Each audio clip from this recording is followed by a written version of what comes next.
स्वागत है आपका यूट्यूब के इकोन एजू आवर चैनल पर। आज का हमारा टॉपिक है मांग की अवधारणा या कॉन्सेप्ट ऑफ डिमांड। तो शुरू में हम पढ़ते हैं जो मांग शब्द है, इस मांग शब्द के अंदर कौन कौन से तत्व निहित होते हैं। तो देखिए, हमारी जो इच्छाएं होती हैं वो असीमित होती है। हम चाहते हैं कि दुनिया की सभी चीज़ें हमें मिल जाए, लेकिन हम उन सभी इच्छाओं को पूरा नहीं कर सकते हैं। लेकिन कुछ इच्छाओं को पूरा करने के लिए हमारे पास पर्याप्त साधन होते हैं। तो जिन इच्छाओं को पूरा करने के लिए हमारे पास पर्याप्त साधन है, उन इच्छाओं को हम आवश्यकता कहते हैं। ठीक है। अब उन आवश्यकताओं को पूरा करने के लिए अगर हम अपने साधन खर्च करने को तैयार हैं, तब वो आवश्यकताएं मांग कहलाती है। तो अब देखते हैं कि इस मांग शब्द में कौन कौन से तत्व निहित है। देखिए, सबसे पहले तो किसी वस्तु की मांग करते हैं तो उस वस्तु के लिए उस वस्तु की इच्छा भी होनी चाहिए। ठीक है। फिर उस वस्तु को खरीदने के लिए हमारे पास पर्याप्त साधन भी होने चाहिए। अब साधन तो हमारे पास हैं, लेकिन उन साधन को खर्च करने के लिए हम तत्पर भी होने चाहिए, यानी कि हम उस वस्तु को खरीदने के लिए अपने जो साधन हैं उनको खर्च करने के लिए तैयार हैं। फिर उस वस्तु की एक निश्चित कीमत भी होनी चाहिए, क्योंकि हम जब उस वस्तु पर खर्चा करेंगे तो हमें ये तो पता होना चाहिए कि उस वस्तु की कीमत कितनी है। ठीक है। फिर एक निश्चित समयावधि भी होती है, यानी हम किसी वस्तु की मात्राएं खरीदते हैं तो अलग अलग कीमतों पर उस वस्तु की कितनी कितनी मात्राओं की मांग की जाती है, ये एक निश्चित समयावधि के अंदर देखा जाता है। तो इसलिए इसके अंदर एक समयावधि भी निहित है। तो ये जो 5 एलिमेंट्स हैं, ये मांग तत्व ये मांग शब्द में निहित हैं। तो इस पर क्वेश्चन भी पूछा जा चुका है कि निम्न में से कौन सा तत्व मांग शब्द में निहित है या नहीं है। ठीक है, आगे बढ़ते हैं। अब देखते हैं मांग फलन किसे कहते हैं। तो हम जब किसी वस्तु की मांग करते हैं तो उस मांग को कुछ तत्व होते हैं जो प्रभावित करते हैं। जैसे हमारी इनकम है, किसी दूसरी वस्तु उससे संबंधित कोई दूसरी वस्तु है, उसकी कीमत है। ठीक है, हमारी उस वस्तु के संबंध में रुचि है। ऐसे कई तत्व हैं जो उस वस्तु के लिए मांग को प्रभावित करते हैं। तो किसी वस्तु की मांग व उससे प्रभावित करने वाले घटकों या तत्वों के बीच फलनात्मक संबंध को मांग फलन कहते हैं। ठीक है। तो जो मांग को प्रभावित करने वाले जो कारक होते हैं, जो फैक्टर होते हैं, उनका वस्तु की मांग के साथ जो फलनात्मक संबंध है, वही क्या कहलाता है, मांग फलन कहलाता है। तो मांग फलन 2 प्रकार के होते हैं। एक तो व्यक्तिगत मांग फलन होता है, जो एक व्यक्ति से संबंधित होता है। जैसे वस्तु की मांग को हम ले लेते हैं dx। अब जो वस्तु की मांग है वो किन पर निर्भर करती है, एक तो उस वस्तु की खुद की कीमत पर यानी कि px पर, या उस वस्तु से संबंधित जो दूसरी वस्तु है उसकी कीमत पर यानी py पर, उपभोक्ता की आय पर, और उस वस्तु के लिए उपभोक्ता की रुचि पर। तो इन पे एक व्यक्ति की जो मांग है किसी वस्तु के लिए वो प्रभावित होती है। तो ये जो है dx is the function of px py y t, ये क्या कहलाता है, व्यक्तिगत मांग फलन। अब देखते हैं बाजार मांग फलन क्या होता है। जो बाजार मांग होती है वो किन किन तत्वों से प्रभावित होती है, किन किन कारकों से प्रभावित होती है। एक तो px यानी कि वस्तु की खुद की प्राइस, py यानी कि जो रिलेटेड वस्तु है उसकी प्राइस, y यानी उपभोक्ता, जो पूरे मार्केट में जितने भी उपभोक्ता हैं उनकी इनकम, t यानी उपभोक्ता की रुचि, e यानी कि फ्यूचर एक्सपेक्टेशंस, यानी उपभोक्ता को अगर ऐसा लगता है कि भविष्य में वस्तु की प्राइस में कुछ चेंजेस होंगे तो इससे भी प्रेजेंट टाइम में वस्तु की मांग प्रभावित होती है। फिर आता है p मतलब पॉपुलेशन, यानी पॉपुलेशन अगर बढ़ती है तो डिमांड भी बढ़ेगी। फिर आता है YD यानी आय का वितरण। तो ये सब बाजार मांग को प्रभावित करने वाले कारक हैं। तो इन कारकों और वस्तु की मांग के बीच जो फलनात्मक संबंध है वो क्या कहलाता है, बाजार मांग फलन। यानी कि dx is the function of P X P Y Y T E P Y D. ठीक है, तो ये हो गया अपना बाजार मांग फलन। तो यहाँ पर ये x नहीं है, ये क्या है, y है। यहाँ पर ये जो है ये y है।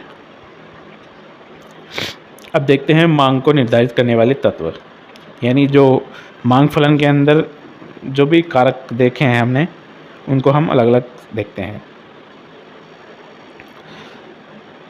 मांग को निर्धारित करने वाले जो तत्व हैं वो कौन कौन से हैं? वस्तु की उपयोगिता, यानी कि अगर किसी वस्तु में हमें उपयोगिता मिलती है तो इससे उस वस्तु की डिमांड पर फ़र्क पड़ता है। यानी कि अगर कोई वस्तु अधिक उपयोगी है तो उस वस्तु की डिमांड भी अधिक होगी। फिर आता है आय का स्तर, अगर इनकम ज़्यादा है तो वस्तु की डिमांड भी ज़्यादा होगी। स्थानापन्न वस्तुओं की कीमतें, स्थानापन्न वस्तुएं कौन सी होती हैं? ऐसी वस्तुएं जो एक ही उद्देश्य को पूरा करने के लिए एक दूसरे के बदले में काम में आ सकती है। जैसे मान लीजिए हम ताज़ा होने के लिए चाय पीते हैं, ठीक है, फ्रेश होने के लिए हम चाय पीते हैं, तो कुछ लोग चाय की जगह कॉफ़ी भी पीते हैं। तो ये चाय और कॉफ़ी आपस में क्या हो गई? स्थानापन्न वस्तुएं, यानी सब्स्टिट्यूट गुड्स, क्योंकि चाय की जगह कॉफ़ी भी काम आ सकती है और कॉफ़ी की जगह चाय भी काम आ सकती है। तो मान लीजिए चाय की जो मांग है इसको कॉफ़ी की कीमत प्रभावित करती है, ठीक है। अब कॉफ़ी की कीमत चाय को कैसे प्रभावित करेगी? मान लीजिए कॉफ़ी की कीमत बढ़ जाती है, कॉफ़ी की कीमत बढ़ेगी तो कॉफ़ी महंगी हो जाएगी। अब कॉफ़ी महंगी हो जाएगी तो जो उपभोक्ता हैं वो कॉफ़ी को छोड़कर चाय को ख़रीदने लग जाएंगे, जिससे क्या होगा? चाय की डिमांड जो है वो बढ़ जाएगी। यानी कि जो चाय की डिमांड है उसका कॉफ़ी की प्राइस के साथ क्या हो गया? पॉजिटिव रिलेशन हो गया। यानी कि कॉफ़ी की डिमांड अगर बढ़ती है तो चाय, यानी कॉफ़ी की अगर प्राइस बढ़ती है तो चाय की डिमांड भी क्या होगी? बढ़ जाएगी। इसी प्रकार हम अगर उल्टा कर लें इसका, अगर चाय की जो प्राइस है वो बढ़ जाती है तो जो कॉफ़ी की डिमांड है वो बढ़ जाएगी, क्योंकि चाय की प्राइस बढ़ने पर चाय महंगी हो जाएगी तो लोग क्या करेंगे? फिर कॉफ़ी ख़रीदना शुरू कर देंगे, तो उससे क्या होगा? कॉफ़ी की डिमांड बढ़ जाएगी। अब बात करते हैं पूरक वस्तुओं की कीमतें। तो पूरक वस्तुओं की कीमतें, पहले हम देखते हैं पूरक वस्तु क्या होती है।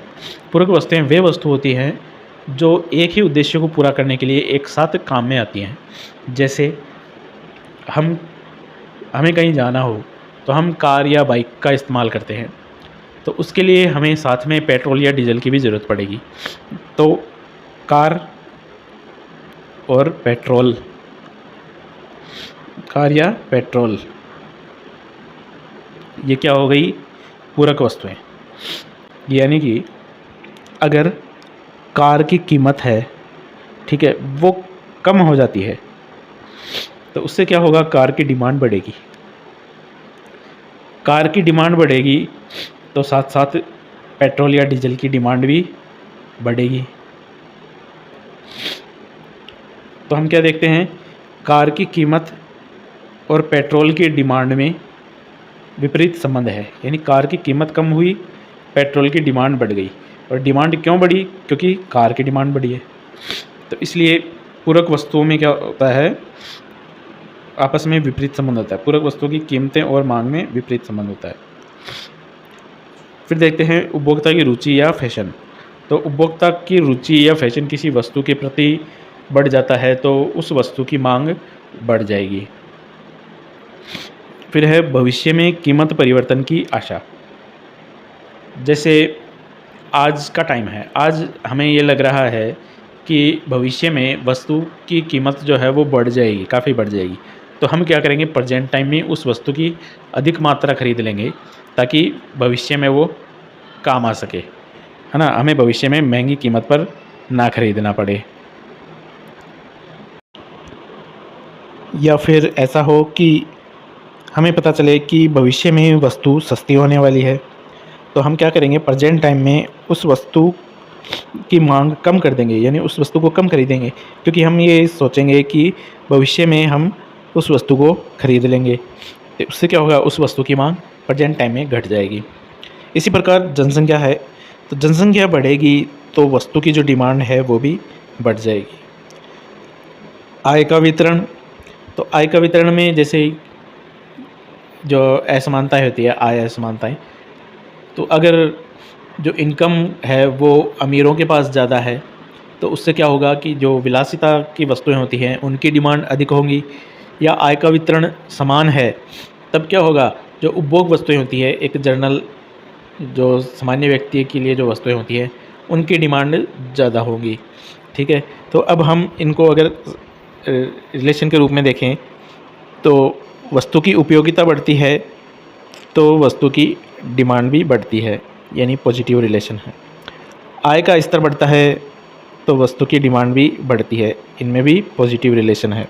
स्थानापन्न वस्तुओं की बात करें तो स्थानापन्न वस्तु की कीमत अगर बढ़ती है तो जिस वस्तु की हम बात कर रहे हैं उस वस्तु की मांग भी बढ़ जाएगी। जैसे हमने चाय कॉफ़ी का उदाहरण लिया था, अगर चाय की प्राइस बढ़ती है तो चाय की डिमांड कम होगी और कॉफ़ी जो उसकी स्थानापन्न वस्तु है उसकी डिमांड बढ़ जाएगी, है ना। कॉफ़ी की डिमांड बढ़ जाएगी और चाय की कीमत बढ़ने पर।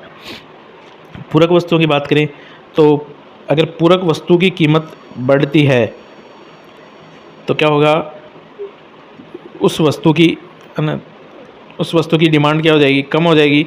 तो उसकी डिमांड कम होगी तो साथ में जो पूरक वस्तु है उसकी डिमांड भी कम हो जाएगी।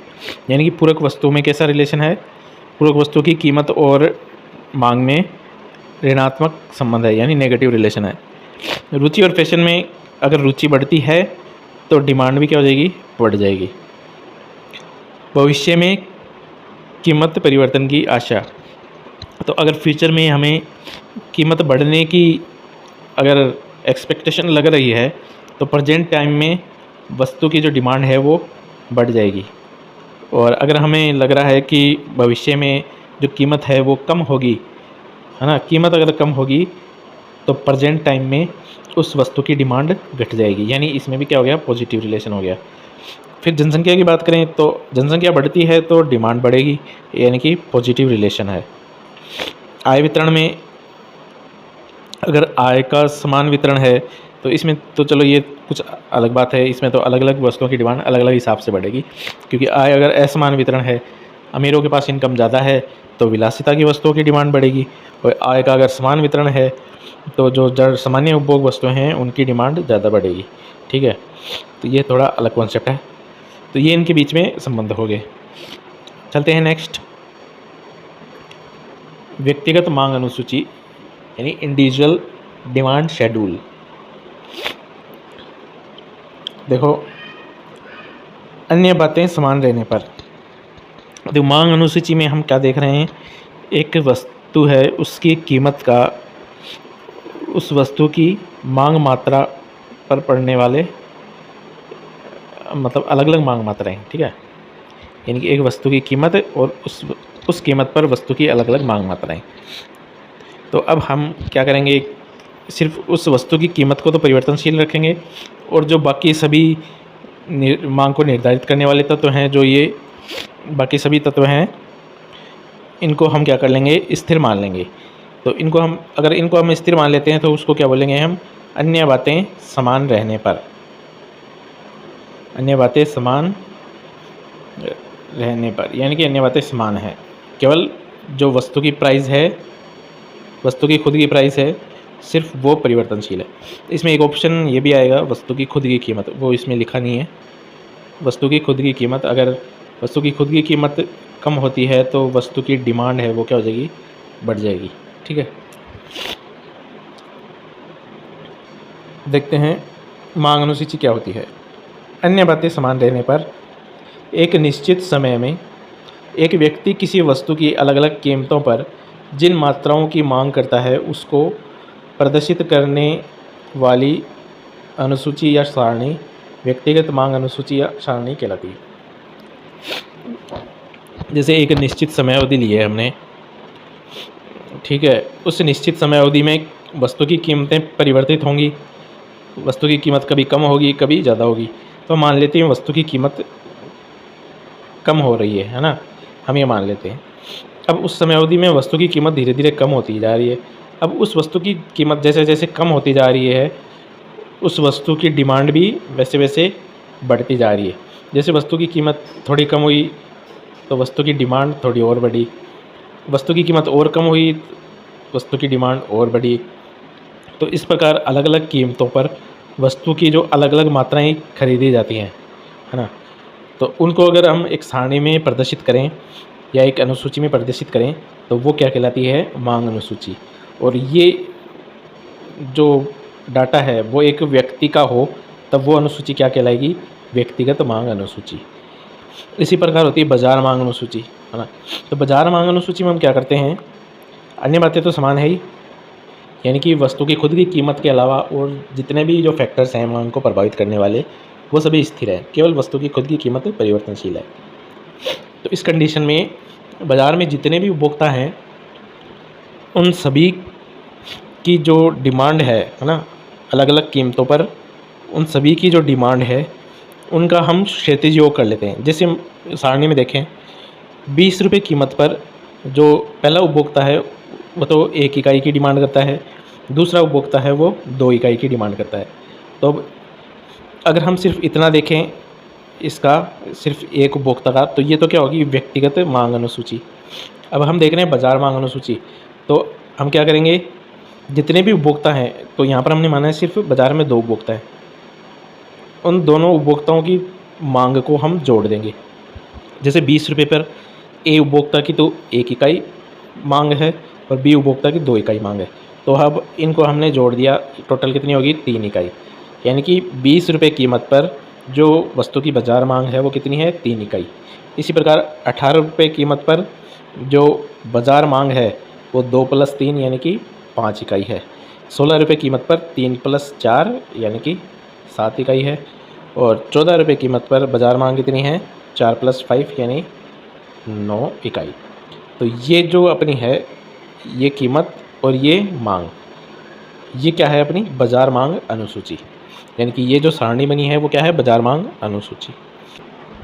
अब यहाँ पर ये ध्यान दें कि जैसे जैसे वस्तु की कीमत कम हो रही है, जो वस्तु की मांग है या वस्तु की मांग मात्रा है वो बढ़ती जा रही है। यानी कि जो मांग अनुसूची है वो क्या बताती है, वस्तु की कीमत और मांग में या मांग मात्रा में विपरीत संबंध को बताती है। ठीक है, अब देखते हैं मांग वक्र। तो हमने जो मांग अनुसूची बनाई थी उस मांग अनुसूची में हमने देखा कि जैसे जैसे वस्तु की कीमत कम हो रही है तो वस्तु की जो मांगी जाने वाली मात्राएं हैं वो बढ़ती जा रही हैं। अब उस मांग अनुसूची को हम अगर एक ग्राफ में दर्शाते हैं तो वही ग्राफ क्या कहलाता है, मांग वक्र कहलाता है। जैसे मांग अनुसूची को जब रेखा चित्र द्वारा प्रदर्शित किया जाता है तो वह मांग वक्र कहलाता है। मांग वक्र वस्तु की कीमत और वस्तु की मांगी गई मात्रा के बीच विपरीत संबंध बताता है। क्योंकि हमने जो सारणी बनाई है या जो मांग अनुसूची तैयार की है वो मांग अनुसूची क्या बता रही है कि जैसे जैसे वस्तु की कीमत कम हो रही है वस्तु की मांगी गई मात्रा बढ़ती जा रही है। तो अब इसी को हम अगर रेखाचित्र द्वारा दर्शाते हैं तो वो रेखाचित्र भी हमें क्या बताएगा कि जैसे जैसे वस्तु की कीमत घट रही है वस्तु की मांगी जाने वाली मात्रा बढ़ती जा रही है। यानी कि वस्तु की कीमत और वस्तु की मांगी गई मात्रा में विपरीत संबंध को दर्शाया गया है। इसका मतलब क्या है, मांग वक्र वस्तु की कीमत और वस्तु की मांग मात्रा में विपरीत संबंध को बताता है। अब विपरीत संबंध को बताता है इसका मतलब क्या हुआ कि ये जो मांग वक्र है वो कैसा होगा, ऋणात्मक ढाल का होगा, है ना। यानी कि इस प्रकार, क्योंकि जैसे जैसे हम वस्तु की कीमत को गिराएंगे, है ना, वस्तु की कीमत जैसे जैसे कम होगी वैसे वैसे वस्तु की मांगी जाने वाली मात्रा वो क्या होगी, बढ़ेगी, है ना।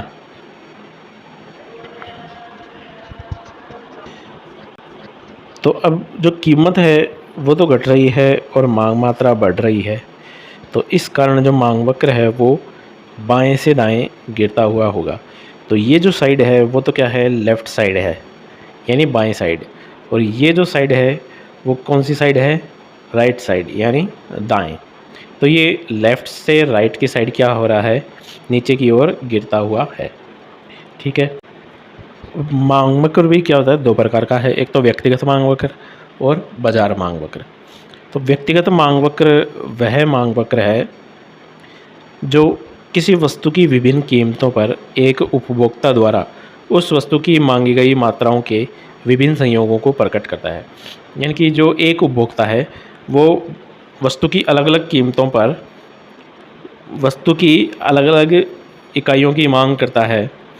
तो इस जो इन डाटाओं को जो दर्शाने वाला जो रेखा चित्र है वो कौन सा होता है, व्यक्तिगत मांग वक्र। जैसे जो वस्तु की कीमत है वो 20 से घट के हो गई 18, फिर हो गई 16 और फिर 14। उसी के साथ साथ जो वस्तु की मांगी गई मात्रा है वो बढ़ती जा रही है 1 2 3 4। तो ये क्या हो गया, व्यक्तिगत मांग वक्र। फिर देखते हैं बाजार मांग वक्र। अब बाजार मांग वक्र में क्या होता है, बाज़ार में जो जितने भी उपभोक्ताएं हैं उन उपभोक्ताओं की मांग वक्र का हम क्षैतिज योग कर देते हैं। फिर जो ग्राफ बनेगा या रेखाचित्र बनेगा वो क्या कहलाता है, बाजार मांग वक्र कहलाता है। जैसे 40 रुपये कीमत पर है ना, 40 जो प्राइस कितनी है 40, तो जो उपभोक्ता ए है वो कितनी, एक इकाई की डिमांड कर रहा है। 30 रुपये पर 2 इकाई की डिमांड कर रहा है, 20 रुपये पर 3 इकाई की डिमांड कर रहा है और 10 रुपये पर 4 इकाई की डिमांड कर रहा है। इसी प्रकार जो दूसरा उपभोक्ता है बी, वो 40 रुपये पर 1 इकाई की डिमांड कर रहा है, 30 रुपये पर 2 इकाई की डिमांड कर रहा है, 20 रुपये पर 3 इकाई की, 10 रुपये पर 4 इकाई। यानी कि दोनों उपभोक्ता ही कीमतों पर समान डिमांड कर रहे हैं, है ना, दोनों की डिमांड क्या है, समान है। लेकिन बाजार मांग वक्र में क्या होगा, बाजार मांग वक्र में जैसे 30 रुपये कीमत पर बाजार मांग वक्र कितनी है, तो हम इन दोनों उपभोक्ताओं की डिमांड को जोड़ देंगे। जैसे 30 रुपये कीमत पर जो ए उपभोक्ता है वो डिमांड करता है 2 इकाई की और बी उपभोक्ता है वो भी डिमांड करता है 2 इकाई की। तो बाजार मांग वक्र कितनी हो जाएगी, 30 रुपये पर 4 इकाई, यानी कि 2 + 2 4 इकाई। यानी कि इनका क्या हो गया, क्षैतिज योग। यानी इस क्षैतिज अक्ष पर, हॉरिजॉन्टल अक्ष पर जो क्वांटिटी हैं उनको जोड़ना है। ओके, अगर हम बोलते हैं ऊर्ध्वाधर योग यानी वर्टिकल योग बोलते हैं अगर हम, तो तब क्या होगा, जो इस ऊर्ध्वाधर अक्ष पर यानी वर्टिकल एक्सिस पर जो अंक दे रखे हैं उनको हमें जोड़ना होगा। लेकिन हमें यहाँ क्या दिया है, क्षैतिज योग, यानी कि इस क्षैतिज अक्ष पर जो अंक दिए गए हैं उनको जोड़ना है। ओके, तो इनको जोड़ने पर हमें क्या मिलता है, बाजार मांग वक्र।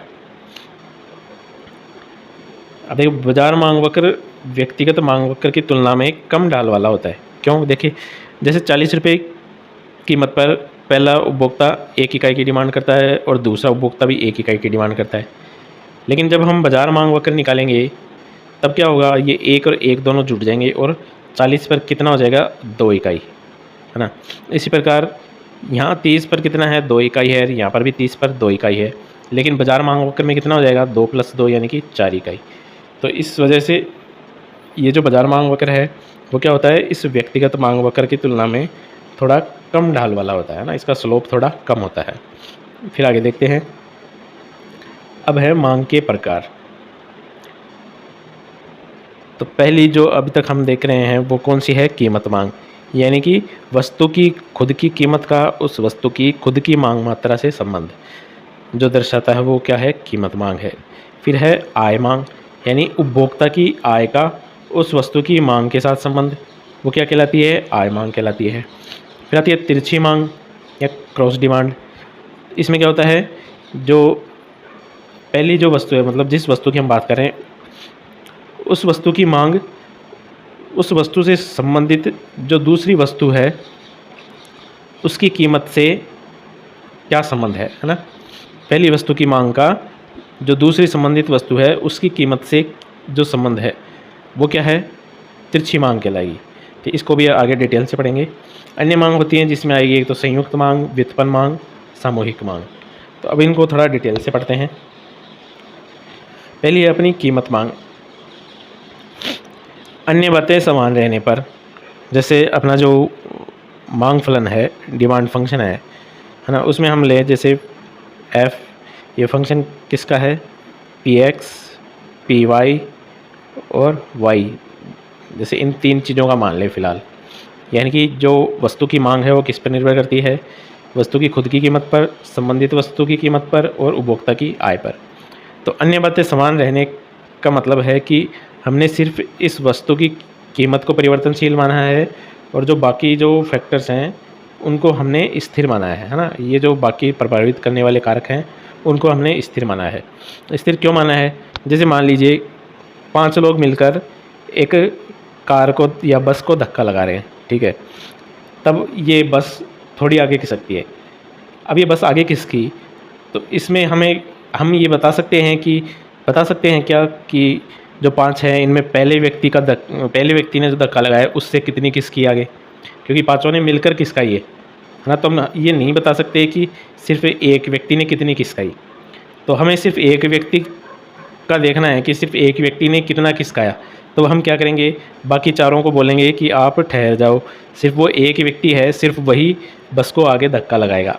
अब उससे जितना भी खिसकेगी 1 इंच 2 इंच, वही क्या होगा, सिर्फ इस व्यक्ति की पावर का प्रभाव है ना। इस व्यक्ति ने कितनी ताकत लगाई ये सिर्फ उसका प्रभाव होगा, बाकी व्यक्तियों की पावर को हमने क्या कर लिया, स्थिर कर दिया। इसी प्रकार हमें सिर्फ इस वस्तु की खुद की कीमत का प्रभाव देखना है मांग पर, तो जो बाकी कारक हैं उनको हम क्या कर लेते हैं, स्थिर मान लेते हैं, यानी कि इनमें कोई भी परिवर्तन नहीं हो रहा है। ओके, परिवर्तन सिर्फ इसमें हो रहा है, वस्तु की खुद की कीमत में, और वस्तु की खुद की कीमत में परिवर्तन होने से मांग पर क्या प्रभाव पड़ेगा ये हमें देखना है। तो अन्य बातें समान रहने पर कीमत मांग वस्तु की वे मांगी गई मात्राएं हैं जो एक निश्चित समय अवधि में विभिन्न कीमतों पर उपभोक्ता द्वारा मांगी जाती हैं। जैसे मान लीजिए 1 साल की अवधि लेते हैं हम। अब इस 1 साल के अंदर वस्तु की कीमत में जितना भी परिवर्तन हुआ है उन परिवर्तन के अनुसार उस वस्तु की मांग मात्रा में क्या क्या परिवर्तन हुए है ना। जैसे मान लीजिए ये एक पूरी 1 साल की अवधि है, उस 1 साल की अवधि में वस्तु की कीमत P1 से घटकर P2 हो जाती है, तो जो वस्तु की मांग मात्रा है वो Q1 से बढ़कर Q2 हो जाती है। तो ये तो हो गई एक निश्चित समय अवधि के अंदर है ना, अलग अलग कीमत यानी विभिन्न कीमत। इन विभिन्न कीमतों पर ये हो गई मांगी जाने वाली मात्राएं। तो ये जो मात्राएं हैं वो क्या कहलाएंगी, कीमत मांग कहलाएंगी, ठीक है, क्योंकि यहाँ पर हमने वस्तु की मांग मात्रा पर केवल उसकी खुद की कीमत में परिवर्तन का प्रभाव देखा है ना। वस्तु की मांग मात्रा पर उसकी खुद की कीमत से परिवर्तन, उसकी खुद की कीमत में परिवर्तन होने पर प्रभाव देखा है। फिर आगे देखते हैं आय मांग। आय मांग में अन्य बातें समान रहने पर, क्योंकि अब हम आय में परिवर्तन का प्रभाव देख रहे हैं, ठीक है।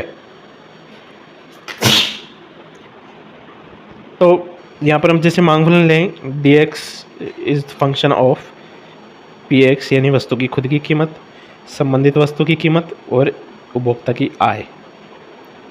अब यहाँ पर अन्य बातें समान रहने पर, यानी इसका मतलब क्या हुआ, क्योंकि यहाँ पर हमने सिर्फ उपभोक्ता की इनकम को परिवर्तनशील माना है और बाकी ये जो है वस्तु की खुद की कीमत और संबंधित वस्तु की कीमत, इनको हमने स्थिर माना है, यानी कि ये परिवर्तनशील है और ये जो अन्य चीज़ें हैं वो स्थिर हैं, ठीक है।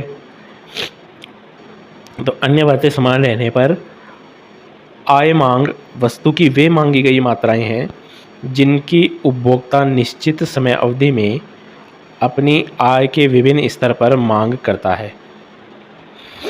यानी कि एक समय अवधि है, जैसे 1 साल है, अब उस 1 साल के अंदर उपभोक्ता की आय में परिवर्तन होता है।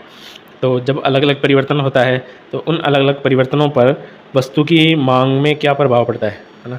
वस्तु की मांग पर क्या प्रभाव पड़ता है कि वस्तु की मांग भी चेंज होगी। जैसे मान लीजिए उपभोक्ता की आय बढ़ रही है तो वस्तु की मांग भी बढ़ जाएगी। तो ये जो वस्तु की मांगी गई मात्राएं हैं इनकम में परिवर्तन होने पर है ना, वो क्या कहलाती है, आय मांग कहलाती हैं। तो अब इस संबंध को दर्शाने वाला जो वक्र होगा वो क्या कहलाएगा, आय मांग वक्र कहलाएगा, और इसको क्या बोलते हैं, एंजल वक्र भी बोलते हैं। अब ये जो आय मांग वक्र है इसका जो ढाल होता है वो अलग अलग होगा। इस श्रेष्ठ वस्तु की स्थिति में तो आय मांग वक्र का ढाल होगा धनात्मक, क्योंकि उस कंडीशन में क्या होगा कि जैसे जैसे उपभोक्ता की इनकम बढ़ेगी, उपभोक्ता वस्तु की क्या करेगा, ज़्यादा मांग करेगा, है ना, वस्तु की मांग ज़्यादा करेगा। तो उस कंडीशन में जो आय मांग वक्र है वो क्या होगा, पॉजिटिव ढाल का। अब मान लीजिए उपभोक्ता की इनकम घट रही है ना, उपभोक्ता की इनकम घट रही है, तो जो उपभोक्ता है वो वस्तु की कम मांग करेगा, यानी कि इनमें क्या हो गया, पॉजिटिव रिलेशन। तो इस कंडीशन में जो आय मांग वक्र का ढाल है वो भी क्या होगा, धनात्मक होगा। अब घटिया वस्तु की बात करें तो घटिया वस्तु की स्थिति में जब उपभोक्ता की आय बढ़ती है तो उपभोक्ता उस घटिया वस्तु की डिमांड कम कर देता है ना। तो इस कंडीशन में जो आय मांग वक्र होगा वो ऋणात्मक ढाल का होगा। अब ये जो घटिया वस्तु का कॉन्सेप्ट है इसको हम जब क्रमवाचक उपयोगिता विश्लेषण पढ़ेंगे, तटस्थता वक्र, उस चैप्टर में इसको अच्छे से क्लियर करेंगे। तो इस कंडीशन में जो आय मांग वक्र है वो कैसा है, ऋणात्मक ढाल का है। फिर आती है तिरछी मांग। तिरछी मांग है तो यहाँ पर भी क्या है, अन्य बातें समान रहने पर। तो इस तिरछी मांग की कंडीशन में अन्य बातें समान रहने का मतलब क्या होगा, जो मांग को प्रभावित करने वाले तत्व हैं वस्तु की खुद की कीमत, संबंधित वस्तु की कीमत और उपभोक्ता की आय, है ना। तो तिरछी मांग है, इसका मतलब हम देख रहे हैं वस्तु की मांग का संबंधित वस्तु की कीमत के साथ संबंध, यानी कि ये जो पी वाई है ये तो है परिवर्तनशील, और बाकी जो चीज़ें हैं जैसे वस्तु की खुद की कीमत और उपभोक्ता की आय, इनको हमने क्या माना है, स्थिर माना है। यानी कि ये क्या है, अन्य बातें समान, है ना। परिवर्तनशील क्या है, सिर्फ संबंधित वस्तु की कीमत।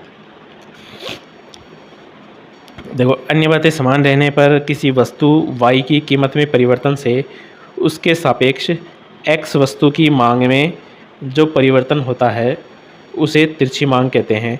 यानी कि किसी वस्तु की मांग का उस वस्तु से संबंधित वस्तु की कीमत के साथ जो संबंध दर्शाता है वो कौन सा मांग वक्र होता है, तिरछी मांग, है ना। तिरछी मांग का मांग वक्र, या वो मांग कौन सी होती है, तिरछी मांग। अभी तिरछी मांग दो प्रकार की होती है, क्योंकि संबंधित वस्तुएं हम लेते हैं, एक तो स्थानापन्न वस्तुएं और एक लेते हैं पूरक वस्तुएं। तो स्थानापन्न वस्तुओं के अंदर हम तिरछी मांग देखें तो जैसे हमने पहले देखा था, अगर चाय की कीमत बढ़ती है तो चाय क्या होगी, महंगी होगी, है ना। चाय यानी टी, इसकी प्राइस बढ़ती है तो चाय महंगी होगी और चाय की जो डिमांड है वो कम हो जाएगी, है ना। जैसे चाय की कीमत बढ़ी, चाय की डिमांड कम हो गई। अब चाय की डिमांड कम हो गई तो अब लोग चाय की जगह कुछ ना कुछ तो इस्तेमाल करेंगे, तो उस कंडीशन में कॉफ़ी की डिमांड बढ़ जाएगी, है ना। चाय की जगह अब लोग कॉफ़ी खरीद रहे हैं क्योंकि चाय महंगी हो गई। तो इसका मतलब क्या हुआ, चाय की कीमत और कॉफ़ी की डिमांड में पॉजिटिव संबंध है। यानी कि चाय की कीमत और कॉफ़ी की मांग में जो मांग वक्र होगा वो धनात्मक ढाल का होगा, और इन दोनों के बीच में संबंध कैसा होगा, धनात्मक संबंध होगा।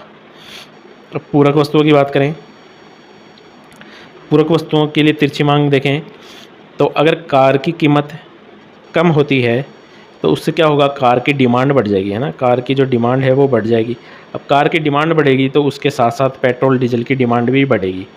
तो क्या हुआ, कार की कीमत कम हुई और इसके चलते पेट्रोल डीजल की डिमांड भी बढ़ गई।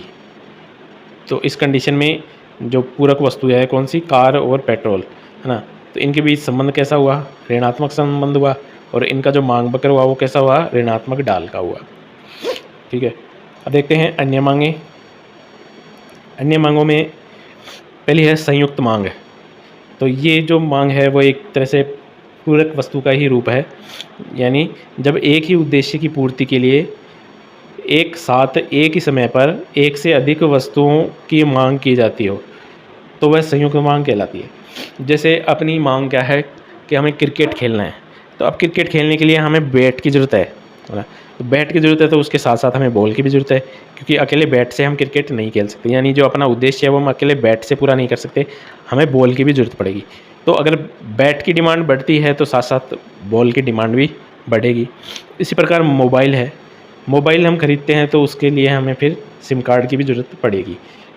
तो ये क्या है, दोनों की एक साथ डिमांड है। मोबाइल की डिमांड बढ़ती है तो उसके साथ साथ सिम कार्ड की डिमांड भी बढ़ती है। तो ये कैसी मांग हो गई, संयुक्त मांग हो गई। फिर देखते हैं व्युत्पन्न मांग। व्युत्पन्न मांग में क्या होता है कि जब एक साथ एक वस्तु की मांग से दूसरी वस्तु की मांग स्वतः ही उत्पन्न हो जाती है। जैसे जैसे मान लीजिए हमें मोबाइल की ज़रूरत है, मोबाइल की डिमांड बढ़ रही है, तो मोबाइल की डिमांड बढ़ रही है तो मोबाइल का प्रोडक्शन बढ़ाने के लिए हमें मोबाइल के उत्पादन में काम आने वाले साधनों की ज़रूरत भी पड़ेगी। तो फिर उससे क्या होगा, जो मोबाइल के उत्पादन में जो साधन काम आ रहे हैं उनकी डिमांड भी अपने आप बढ़ जाएगी। यानी कि डिमांड तो सिर्फ मोबाइल की बढ़ी है और जो साधनों की डिमांड है वो अपने आप ही व्युत्पन्न हो गई, यानी कि वो अपने आप ही पैदा हो गई वो मांग। तो साधनों की मांग को ही हम क्या बोलते हैं, ये साधनों की मांग किसका एग्जाम्पल है, व्युत्पन्न मांग का एग्जाम्पल है। फिर अगली मांग है सामूहिक मांग। सामूहिक मांग में क्या होता है कि जैसे एक वस्तु है, वो एक ही वस्तु कई अलग अलग कामों में मांग, मतलब कई अलग अलग उद्देश्यों के लिए उसकी मांग होती है। जैसे कोयले की बात करें हम, कोयले की जो मांग होती है वो बिजली के उद्योग में भी होती है, कोई फैक्ट्री वगैरह है उनके उद्योग में होती है, बेकरी वगैरह है उनके उद्योग में होती है, घरों में भी होती है। तो वस्तु तो एक ही है लेकिन उस वस्तु की मांग अलग अलग क्षेत्रों में की जाती है। तो इस कंडीशन में उस कोयले की मांग को क्या कहा जाएगा, सामूहिक मांग। यानी जब एक वस्तु दो या दो से अधिक उपयोगों में मांगी जाती है तो इस प्रकार की वस्तु की मांग को सामूहिक मांग कहते हैं। ठीक है, ये हो गए अपने मांग के प्रकार। अब आगे जो अपना मांग का टॉपिक बचा है उसको हम करेंगे नेक्स्ट क्लास में।